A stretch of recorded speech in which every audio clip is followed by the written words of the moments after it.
வாழ்க வளமுடன்! பேராசிரியர் டாக்டர் துரை லோகநாதனின் அமுதச்சுடர் சேனலின் சார்பான வணக்கங்களும் வாழ்த்துக்களும். நாளுக்கு நாள் ஆதரவு தந்து வருகின்ற ரசிக பெருமக்களுக்கு என் மனமார்ந்த நன்றிகள். இன்றைய சிறுகதையானது பாசத்தின் எல்லை என்னும் உண்மை கதை. வாருங்கள் கதைக்குள் செல்வோம்.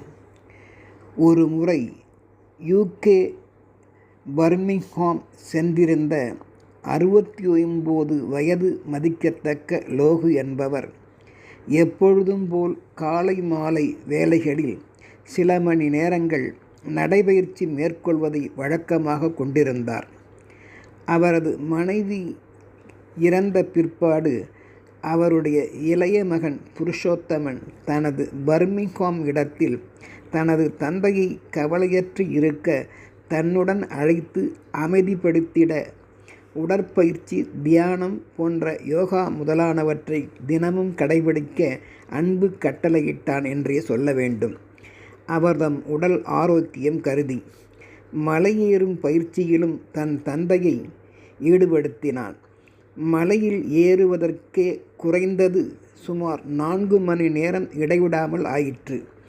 மலையிலிருந்து இறங்குவதற்கும் அரை மணி நேரம் முன்பை விட கூடுதலும் ஆயிற்று. புருஷோத்தமன் வழக்கம்போல் நண்பர்களுடன் அந்த செங்குத்தான உயரமாகிய கரடு முரடு கற்கள், பாறைகள் மற்றும் ஈரக்கசிவு நிறைந்த அப்பகுதியை 2.5 மணி நேரத்திற்கு உள்ளாகவே ஏறிவிடுவான் என்பது வழக்கமாயிருந்தது. ஆனால் தற்போது தந்தையுடன் செல்வதால் பல மணி நேரங்கள் ஆனது. ஏறிடமும் இறங்கிடமும் என்றே கருதலாம். தந்தையின் ஒவ்வொரு எடுத்து வைக்கும் அடியிலும் நடைபாதையில் புருஷோத்தமனின் அவனது இதயமே இருந்தது என்று தான் சொல்ல வேண்டும். பார்த்து பார்த்து முடியுதா? சற்று உட்கார்ந்து செல்லலாமா? நடக்க முடியாவிட்டால் பரவாயில்லை, திரும்பி விடலாமா? தாகம் ஏதேனும் எடுக்கிறதா?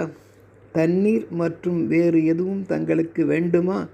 சற்று இந்த பாறையின் மீது அமருங்களேன். கையை நீட்டியவன், எனது கையை பிடித்து எழுந்து கொள்ளுங்கள், மெதுவாக நடந்தாலே போதும் என்று அறிவுறுத்தினான் பாசப்பிணைப்போடு. கால்வலி ஒன்றும் இல்லையே என்றும் தாயினும் மேலாக கேட்ட புருஷோத்தமனின் ஆறுதல் வார்த்தைகளை பாசப்பிணைப்பு லோகுவை திக்குமுக்காடச் செய்தது. நேரில் நின்று கூட சரியாக பேசிட அஞ்சுபவனிடத்து அவன் உள்ளத்தில் இவ்வளவு பாச உணர்வா மறைந்து கிடக்கின்றதே என்ற மகிழ்ச்சியில் மலையின் பாதி உயரத்தை கடந்திட்ட போது லோகுவிற்கு வியர்த்து கொட்டிட அவர் மலைமுகட்டை நோக்கிய போது சென்று அடைய மிகவும் அது நேரமாகும் போல் தெரிந்தது. அது செங்குத்தாக பல மடங்கு உயரத்தில் தெரிந்திட அவர் மலைத்து போய் மலையை பார்த்ததை கருதிய புருஷோத்தமன், அப்பா, முடியாவிட்டால் சொல்லுங்க, ஹெலிகாப்டரை வரவழைத்து வேண்டுமானாலும் இறங்கிவிடலாம் என்றவுடன் அவனது தாயினும் மனைவியினும் மேலான உண்மை பாசத்தை, அக்கறையை எண்ணிய லோகு பிரமிப்பு அடைந்து உடல்வலி சோர்வு தெரியாமல் மலையினும் உயர்ந்த புருஷோத்தமனின் பாசத்தை எண்ணி வீரநடை போட்டு சிகரம் தொட்டார். அதற்கு அடுத்து சில வாரங்களில் வழக்கம்போல் பர்மிங்ஹாம் பகுதியில் உள்ள விக்டோரியா பார்க் பெரிய திடலாம் மைதான பகுதியில் கால்நடையாக தனது பயிற்சியை லோகு மேற்கொண்டிருந்தார். நடந்த காலுக்கு சீதேவி என்றபடி தினம் மேற்கொள்ளும் நடைபயிற்சி நல்ல ஆரோக்கியத்தை அவருக்கும் அளித்தது. முன்பின் தெரியாதவர்கள் இந்தியாவில் கண்டால் ஒருவருக்கொருவர் பார்த்திடக்கூட மாட்டோம். தேவையானால் மட்டும் வணக்கம் தெரிவித்து உரையாடுவது மற்றும் பின் பழக்கத்தால் மறுமுறை காணும்போது பாச உணர்வில் பேசி மகிழ்வது என்பது இந்தியரின் வழக்கமாகும்.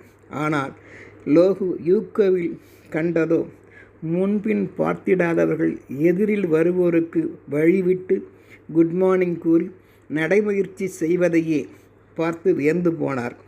வயதில் அனுபவத்தில் மூத்தவர்கள் கூட புன்னகை செய்தபடியே வழக்கமாய் நடைபயிற்சி செய்வதை கண்காணித்து வந்தார். அவர்கள் மனதைப் போலவே பயிற்சி மேற்கொள்ளும் இடங்களும் தூய்மையாய் காற்றோட்டமாய் உள்ளதையே கண்டு ரசித்தார். மேலும் பலர் தங்களுடைய குழந்தையைப் போல் தாங்கள் வளர்க்கும் நாயினை உடன் அழைத்து வருவதையும் வழக்கமாய் கொண்டு உள்ளதையும் எங்குமே அவரால் காண முடிந்தது. மேலும் வயது வேறுபாடு இல்லாமல் ஆண்களும் பெண்களும் அங்கு அமைக்கப்பெற்றுள்ள உடற்பயிற்சி கருவிகளை பயன்படுத்தியும் பிறகு நடைபயிற்சி தவறாது நாளும் மேற்கொண்டும் செல்வதையும் பார்த்து பார்த்து மெய்சிலிர்த்து போனார் லோகு. அப்படி நடைபயிற்சி அதிகாலை வேளையில் செய்திடும்போது ஒரு நாள் நடைபாதையின் ஓரத்தில் ஒரு வயதான அம்மாள் மண்டியிட்டு கீழே அமர்ந்தபடி ஓர் அழகிய குட்டி நாயை அதன் மண்டையின் பின்பகுதியில் தடவி தடவி தனது கண்களின் வழியே தன்னிடமிருந்து கலங்கி வரும் நீர்த்துளிகளை அதன் மீது படும்படியாகவும் ஆக்கிக்கொண்டு அதனை முத்தமிட்டு முத்தமிட்டு அழுத காட்சியை லோகுவால் பார்த்திட முடிந்தது. அவரது கண்ணீரும் கசிந்தது. என்ன இப்படி ஒரு பாசம் அதனிடத்து!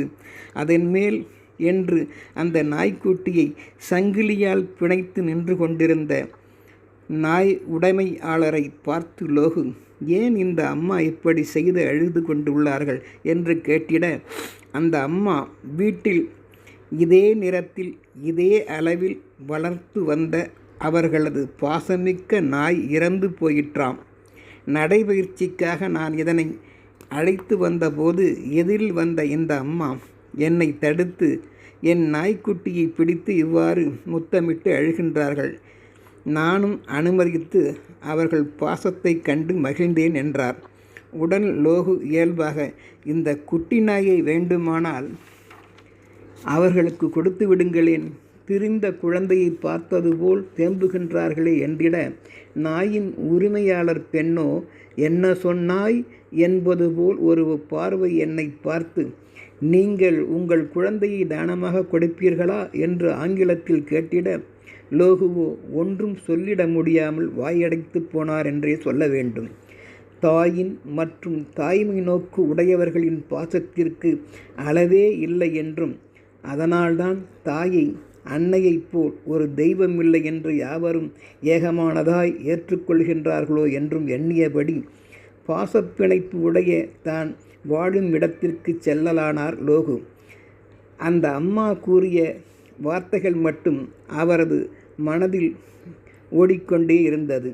உங்கள் குழந்தையை நீங்கள் கொடுப்பீர்களா என்ற கூற்று அவரை எந்த குழந்தையாக இருந்தாலும் உயிர் ஒன்றுதானே என்று புரிய வைத்தது. தூய அன்பிற்கும் பாசத்திற்கும் விலையே கிடையாது என்பதை உண்மை என்பதையும் உணர்ந்து கொண்டார். மேலும் பங்கு போட முடியாத ஒன்று பாசமே என்றும் புரிந்து கொண்டார். அன்பிற்கும் உண்டோ அடைக்கும் தாள் என்பது சரிதானே. நன்றி காட்டுவதில் நாய்கள் மட்டும் அல்ல, அதனிடத்து நீங்காத பாசம் உள்ளவர்களும் என்பதில் லோகுவின் அசைக்க முடியாத நம்பிக்கையும் ஆயிற்று. உலகில் இப்படிப்பட்ட பாசத்தின் எல்லையைக் கண்டு வியந்து போனார் என்றே சொல்ல வேண்டும். பாசமிக்கவர்களே, பாசத்துடன் வாழுங்கள். வாழ்க வளமுடன்.